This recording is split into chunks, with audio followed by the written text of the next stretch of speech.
He's the head coach at USC. He's Lane Kiffin joining us on the show. Coach, how are you today? Good. Good morning, Dan. Preseason expectations. Who had bigger ones, the media or you? Probably both. We have very high standards here for how we expect to play, and obviously we didn't do that. Like I said after the game, we are too talented of a team to have this many losses. So obviously that goes to the head coach. So we got to do better. Luckily, we have a huge game this week, and Notre Dame coming in as number one team in the country. And like somebody joked to me this morning, not very often SEC fans and Oregon fans will be rooting for USC Saturday. But you look at the expectations here, Lane. When did it take a left turn here where it didn't go as scripted? Well, you got to look at losses when they happen. We go up to Stanford and don't play well at all that day on offense and lose that game, and then and then losing a couple in between, and then obviously Saturday, a very difficult loss to lose across town, to UCLA. Doesn't make anybody happy around here.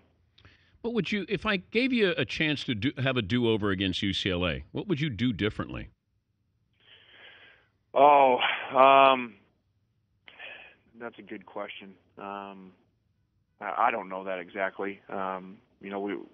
We didn't play well on special teams, which is unusual for us around here, with 2 block kicks. So obviously we would clean that up. It was an unusual game. We have over 100 yards more offense.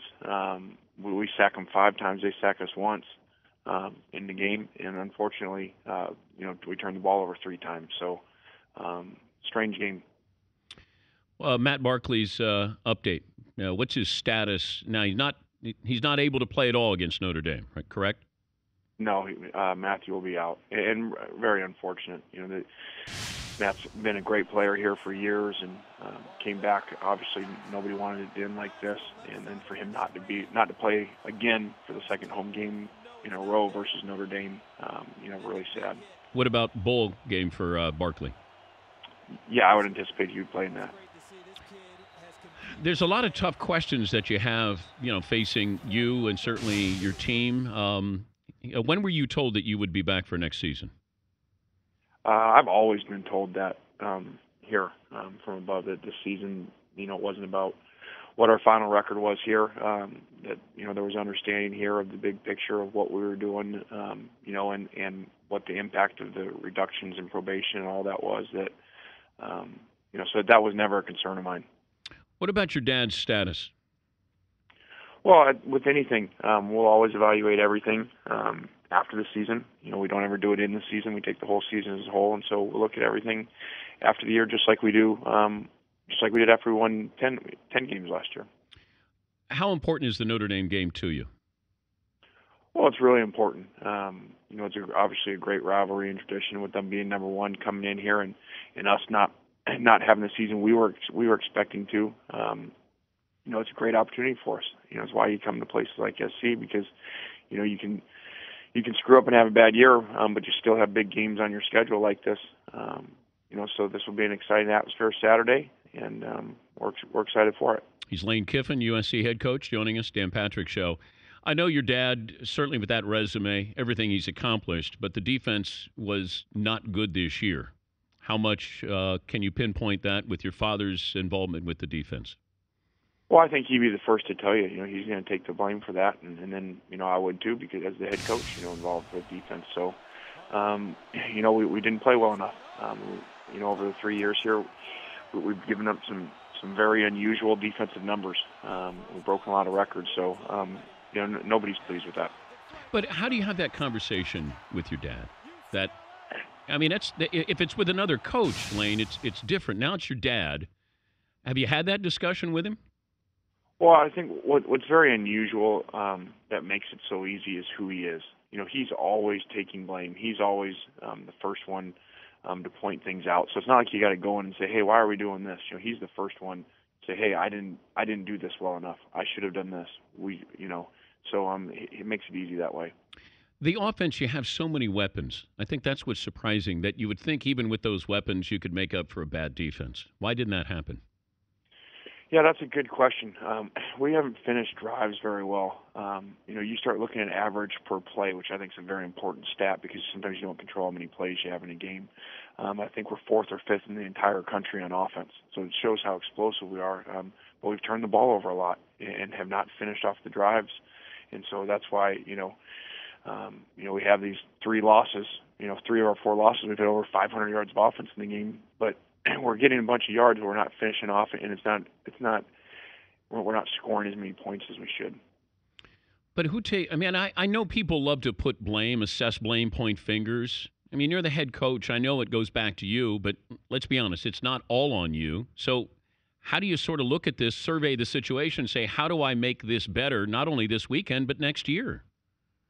Well, I just always look at it from my point of view. What can I do better? How can I manage a game better? How can I call a different play? How can I get him on the move more so we're not getting balls tipped or whatever it is? I just don't believe you sit here and place the blame on these players, especially with as much talent as we have outside and at the quarterback position. We should score more. Do you believe UCLA is a better football team than you? They were Saturday. I'd love to play them again, and I'd think we'd win, but that doesn't matter. You don't get to do that. So a lot of credit to Jim. That's not an easy thing to do to win that many games your first year, turn a program around that fast. So you got to give a lot of credit to him and to their quarterback. We sacked the quarterback 5 times. We missed him another 8 times. To think of 13 sacks, I can't imagine. I mean, just unblocked guys coming free, and he made some great plays the whole day, which is very unusual for a freshman. Who do you think was more disappointed after Saturday, you or Matt Barkley? Oh, that's a good question. It's probably a tie. I spent some time with him yesterday in here, just him and I. And how's he doing? He's in the tank. One of the great things about Matt, though, Matt is so balanced and has such strong faith. Like you said, this doesn't define. We get so caught up in football. We all do. Like you said, this doesn't define who I am. I have a lot more things that are important to me. So I think that speaks a lot of him and his family. If you were going to assess the best team in the Pac-12, who would you say is the best team? Oh, I know they lost the other day. I didn't see any of it. I didn't want to watch anything. But I think it's still got to be Oregon. I'm only 1 loss and an overtime loss. And the numbers they put up outside of that one game with the freshman quarterback, even though if there's a scenario they're not going to be in the championship, I still got to think Oregon. Do you think people don't root for you, Lane? Do you ever get that feeling? Oh, sure. Yeah, I've gotten that feeling for years now. Whatever reasons, part of that's things I've done, and I'm sure there's some other reasons involved in that. And so it is what it is. But do you care if you're liked? No. I do if people that I know. I've always thought that people that I know or people that cover us on a daily basis that are around us. I've always thought have very different opinions than people that don't really know me. The Notre Dame team coming into town. What has stood out with this team? The defensive line. Really the front 7. Very big, very physical, extremely well coached. They're number 1 in the country in a bunch of defensive stats for a reason. And they're led by the great play of the middle linebacker. And you're going to send out a novice there at quarterback. Yeah, we're going to start a freshman, who we think's a really good player, and he's 8 for 9 this year. Well, I saw that. I mean, that sounds nice. Yeah, that sounds nice. I don't think Brian Kelly's too nervous about that stat. I know.